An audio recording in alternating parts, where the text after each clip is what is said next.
بسم اللہ الرحمن الرحیم۔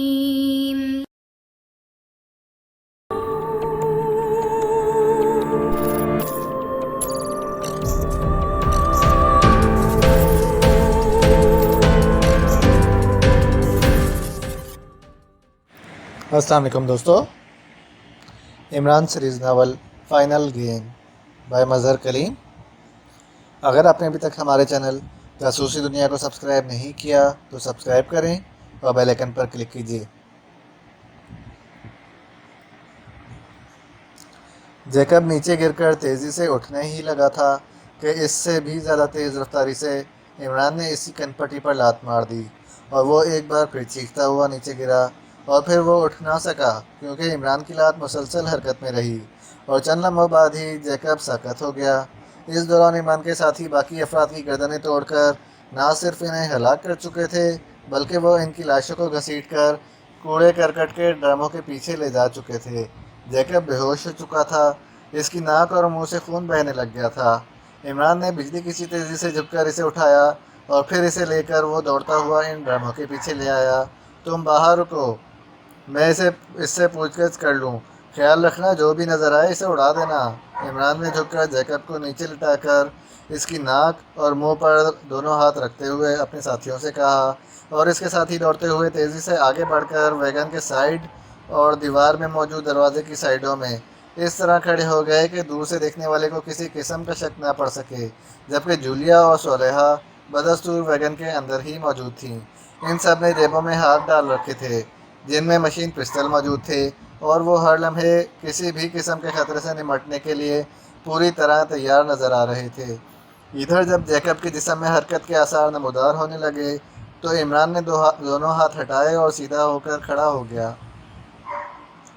گلی کی طرف سے کوڑے کے چوڑے اور اونچے ڈرم کی اونٹ تھی، اس لیے گلی کی طرف سے اسے اس وقت تک نہ دیکھا جا سکتا تھا جب تک کوئی قریب نہ آ جائے، اور گلی میں عمران کے ساتھی موجود تھے۔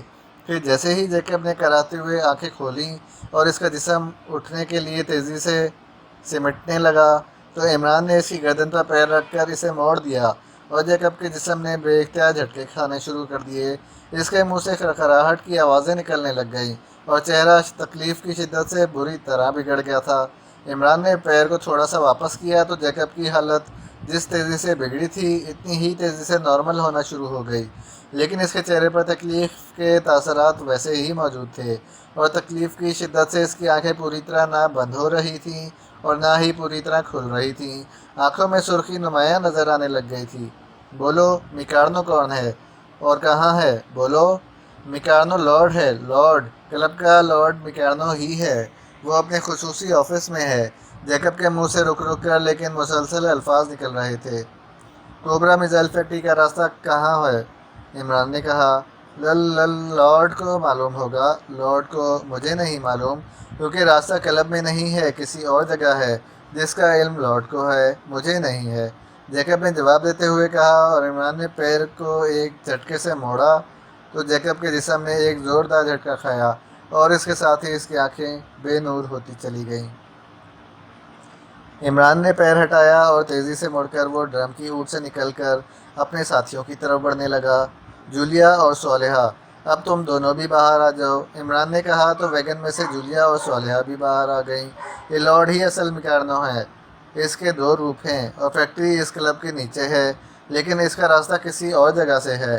اب ہم نے لارڈ یا میکارنو کو پکڑنا ہے، اس سے تمام معلومات حاصل کرنی ہے، عمران نے کہا اور دروازے کی طرف بڑھ گیا جس کے سامنے جیکب اور اس کے ساتھی موجود تھے۔ عمران نے دروازے کو دبا کر کھولا اور پھر اندر داخل ہو گیا۔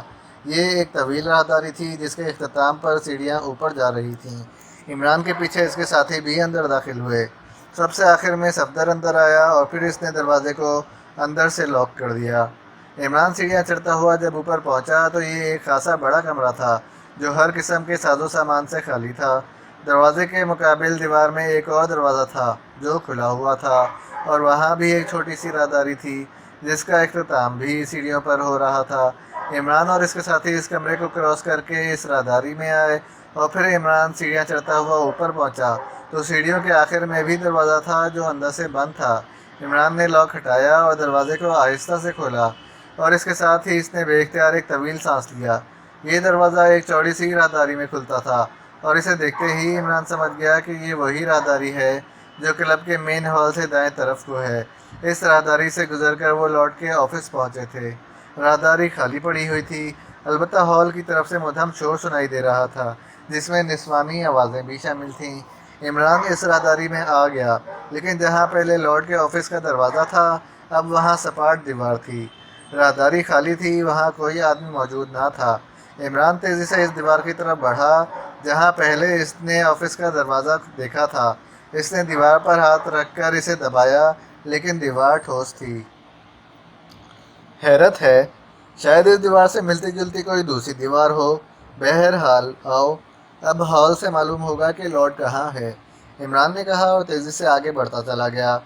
اس کے سارے ساتھی خاموشی سے اس کے پیچھے تھے، لیکن ابھی وہ ہال کے قریب ہی پہنچے تھے کہ اچانک ایک نوجوان تیزی سے ہال کی طرف سے چلتا ہوا اس راہداری میں آیا اور سامنے عمران اور اس کے ساتھیوں کو دیکھ کر بے اختیار ٹھٹک کر رک گیا۔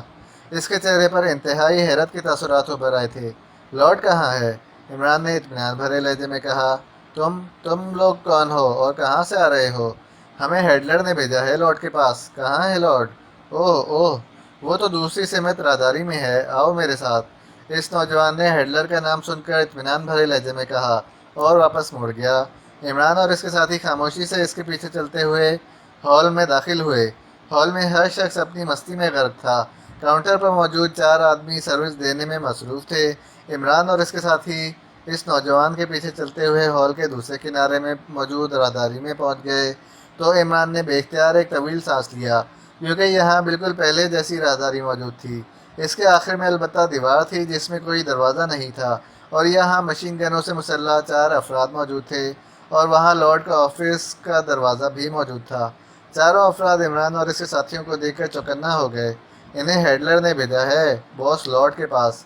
باس نہیں ہے، واپس جاؤ، ان میں سے ایک نے انتہائی سخت لہجے میں کہا، لیکن عمران اسی طرح آگے بڑھتا رہا جیسے اس نے اس آدمی کی بات ہی نہ سنی۔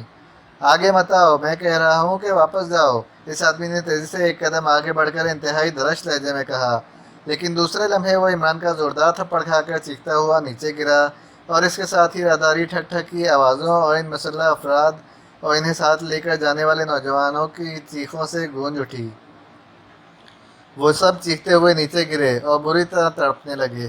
کسی کو مت آنے دینا، جو نظر آئے بھون ڈالو، جولیا میرے ساتھ آئے گی، عمران نے کہا، اور اس کے ساتھ ہی اس نے دروازے پر زور سے لات ماری تو دروازہ ایک دھماکے سے کھلتا چلا گیا اور عمران اچھل کر اندر داخل ہوا تو یہ ایک وسیع آفس تھا۔ کمرے میں 3 مسلح آدمی کھڑے تھے۔ عمران جیسے ہی اندر داخل ہوا اس کی مشین گن نے گولیاں اگلیں اور تینوں مسلح آدمی چیختے ہوئے نیچے گرے ہی تھے کہ عمران نے جمپ لگایا، اور دوسرے لمحے میں اس کے پیچھے بیٹھا ہوا آدمی جو کہ ادھیڑ عمر اور مضبوط جسم کا مالک تھا تیزی سے ایک کھلی ہوئی دراز کی مشین پسٹل کی طرف بڑھا، لیکن چیختا ہوا کرسی سمیت پیچھے اگبی دیوار سے ٹکرایا اور اس کے حلق سے نکلنے والی کربناک چیخ سے کمرہ گونج اٹھا۔ اس کا چہرہ میز کی سطح سے ٹکرا کر جیسے ہی واپس مڑا، عمران کی لات ایک بار پھر اس کی تھوڑی پر پوری قوت سے پڑی، اور ایک بار پھر لارڈ کا سر کرسی سمیت اگبی دیوار سے پوری قوت سے ٹکرایا، اور وہ پلک جھپکنے میں واپس میز کی سطح سے اس کا چہرہ اور تھوڑی پوری قوت سے ٹکرا گیا، اور اس کے ساتھ ہی لارڈ کا جسم ڈھیلا پڑتا چلا گیا۔ اس کا چہرہ دوبارہ ٹکرانے سے ہی شدید زخمی ہو گیا تھا، یوں لگ رہا تھا جیسے کسی مشین نے اس کا چہرے کا بھرتا بنا دیا ہو۔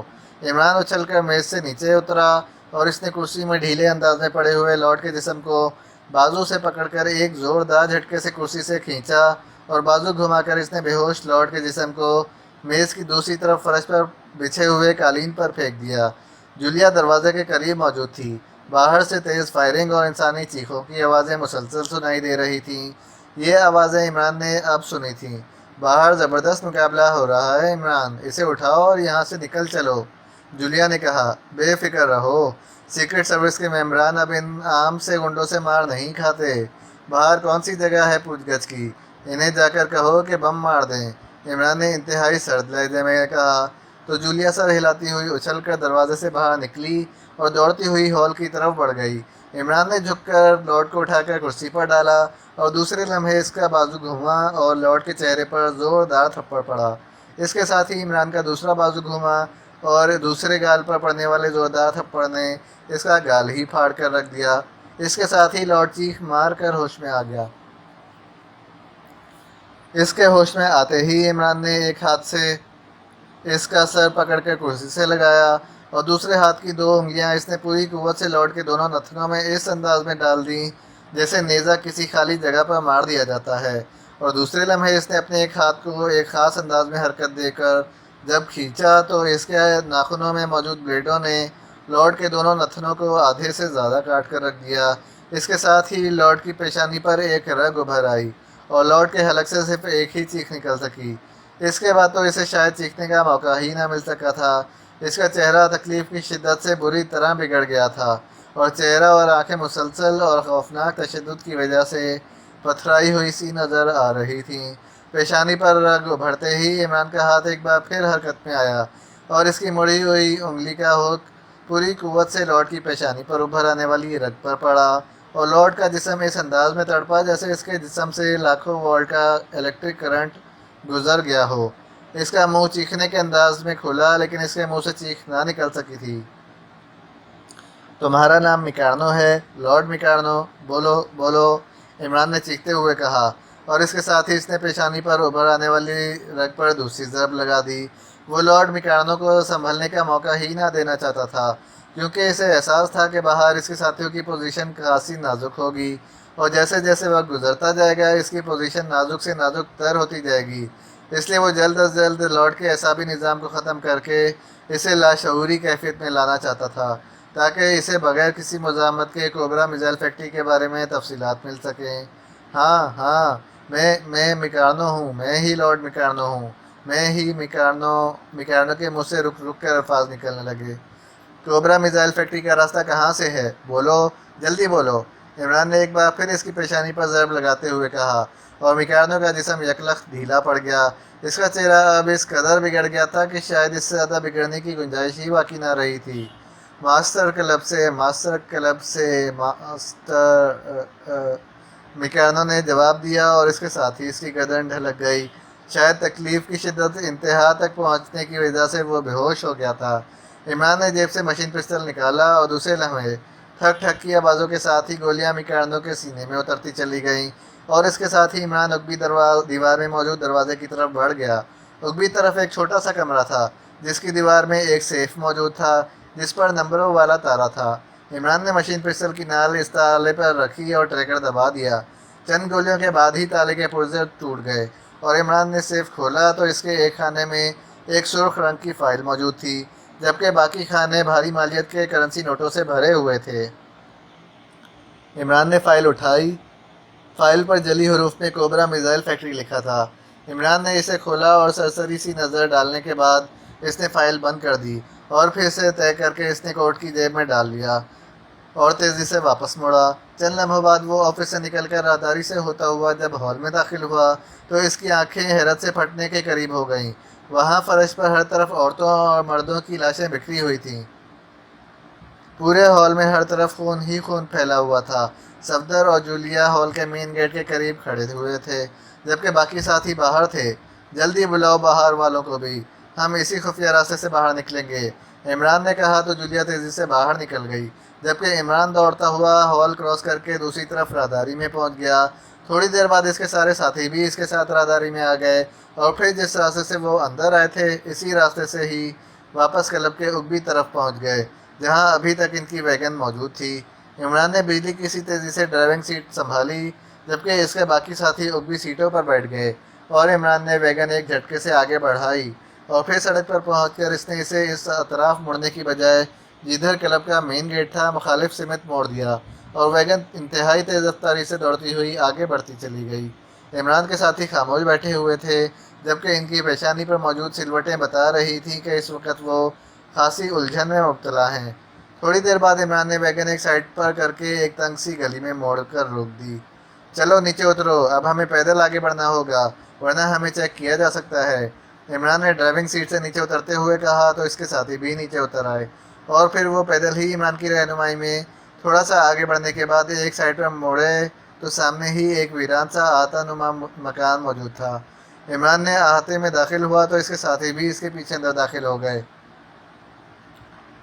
اب سب نے ماسک میک اپ تبدیل کرنے ہیں اور پھر ہم اس کوبرا میزائل فیکٹری کو تباہ کرنے کا مشن مکمل کرنا ہے،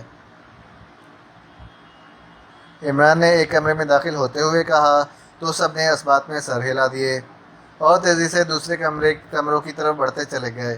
عمران بھی ڈریسنگ روم میں گھس گیا اور لباس بدل کر اپنا میک اپ کرنے میں مصروف ہو گیا۔ کوبرا میزائل فیکٹری کے ایک مخصوص حصے میں لارڈ میکارنو کا خاص آدمی ہیڈلر اور اس کے ساتھ ایک درمیانے قد کا آدمی بیٹھا ہوا تھا۔ اس کا نام جیرم تھا، جس کا تعلق بلیک اسکائی ایجنسی کے چیف مورس سے تھا اور یہ ہیڈلر کے ساتھ ہی رہتا تھا۔ ہیڈلر کے چہرے پر انتہائی سنجیدگی کے تاثرات نمایاں تھے، جبکہ جیرم اپنے سامنے رکھے ہوئے ٹرانسمیٹر کو اس انداز میں دیکھ رہا تھا جیسے اسے ٹرانسمیٹر سے آنے والی کال کا انتہائی شدت سے انتظار ہو۔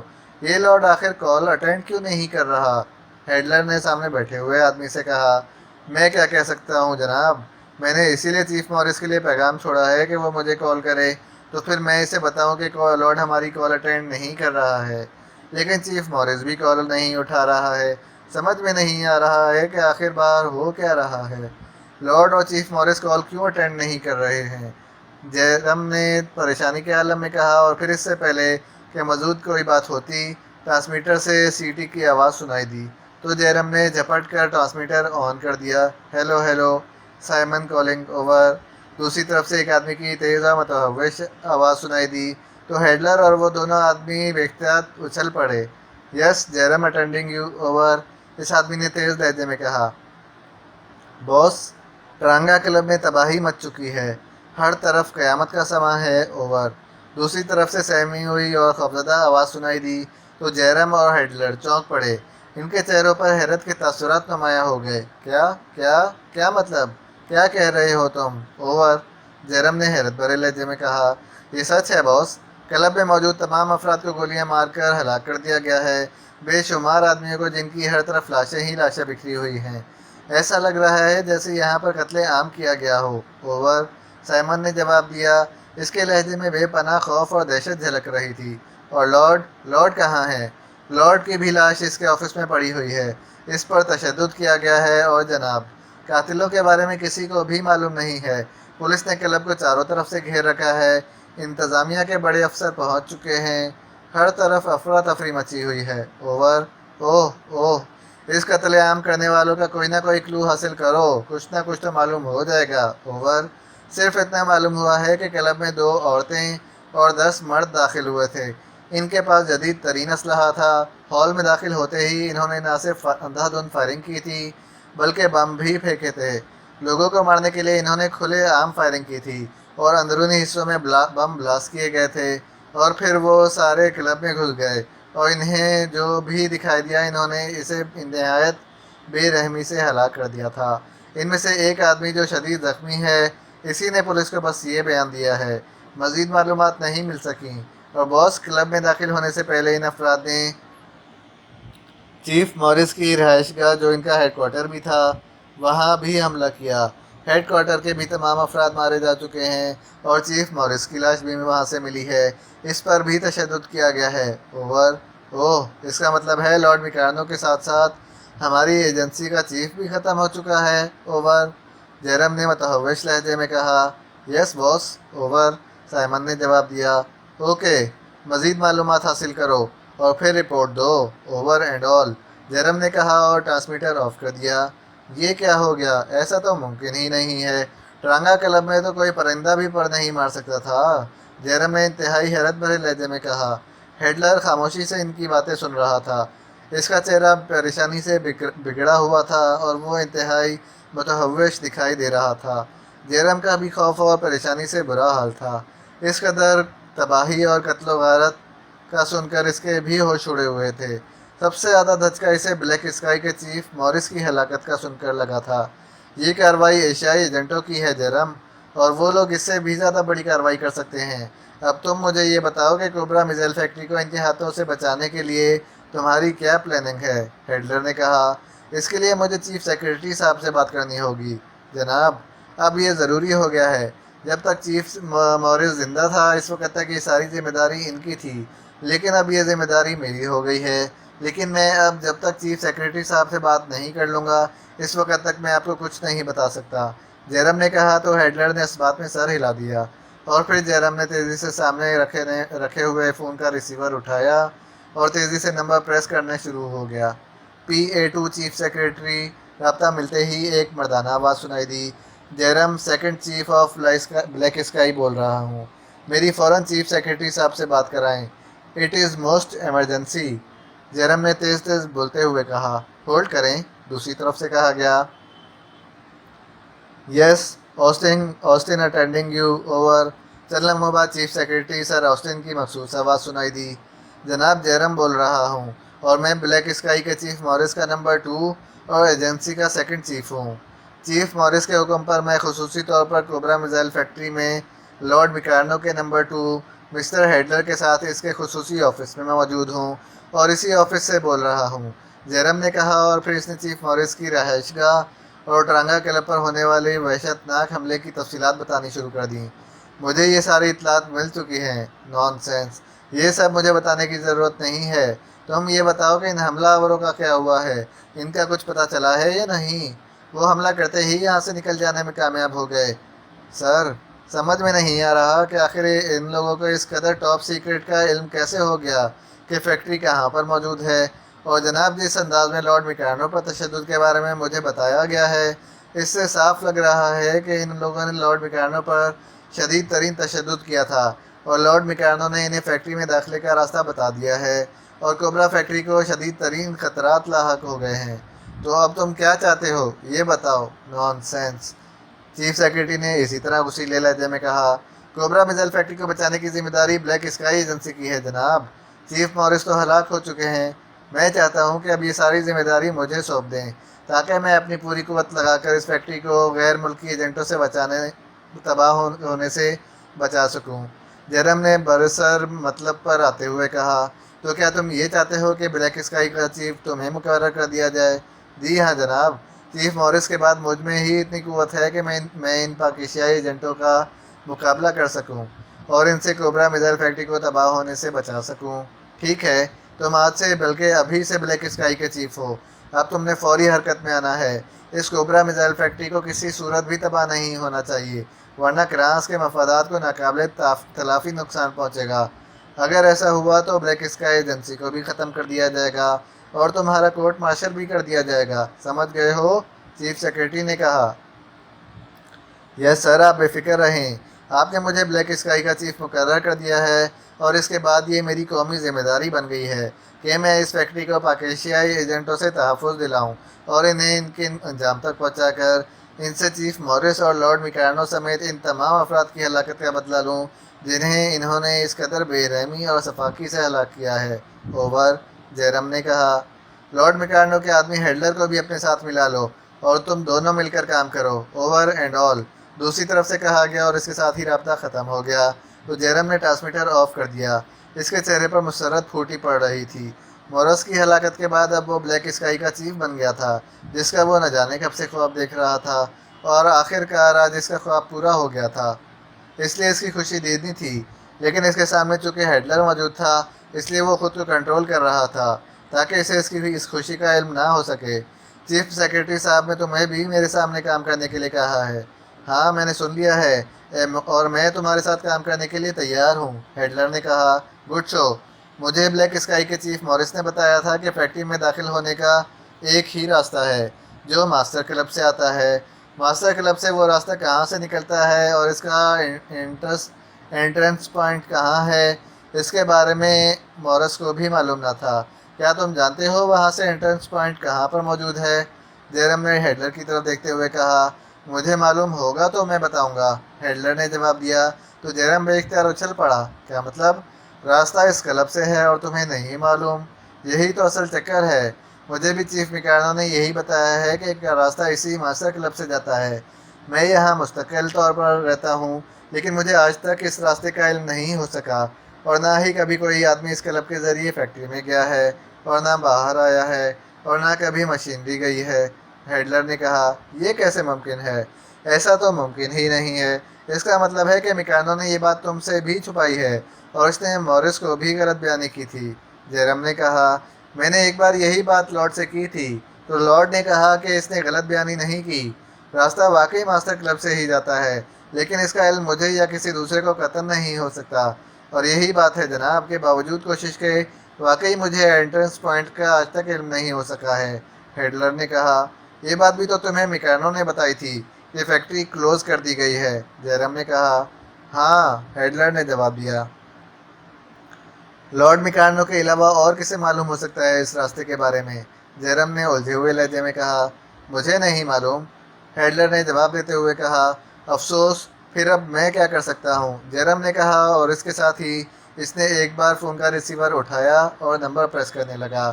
اس نے ایک بار پھر چیف سیکرٹری سے بات کی اور رابطہ ہونے پر اس نے ہیڈلر سے ہونے والی تمام بات چیت دہرا دی۔ چیف سیکرٹری نے بھی اس پوائنٹ پر ہیڈلر سے تفصیل سے بات کی، لیکن ہیڈلر نے وہی بات دہرا دی جو اس نے اس سے پہلے جیرم سے کہی تھی۔ جیرم، اب یہی ہو سکتا ہے کہ تم عمران اور اس کے ساتھیوں کے خلاف اس ماسٹر کلب میں کوئی ٹریپ بچھاؤ تاکہ ان کا خاتمہ کیا جا سکے۔ دوسری طرف ٹارچ ایجنسی بھی ان کے پیچھے لگی ہوئی ہے، لیکن ابھی تک وہ بھی پاک ایشیائی ایجنٹوں کا کوئی کلو حاصل نہیں کر سکی۔ نہ جانے یہ سب کیا ہو رہا ہے؟ چیف سیکرٹری نے کہا یس چیف، عمران اور اس کے ساتھی ختم ہو گئے تو پھر فیکٹری محفوظ رہ جائے گی۔ جیرم نے کہا ٹھیک ہے، تم فوراً حرکت میں آ جاؤ، گڈ بائے۔ چیف سیکرٹری نے کہا اور اس کے ساتھ ہی رابطہ ختم ہو گیا تو جیرم نے ریسیور رکھ دیا۔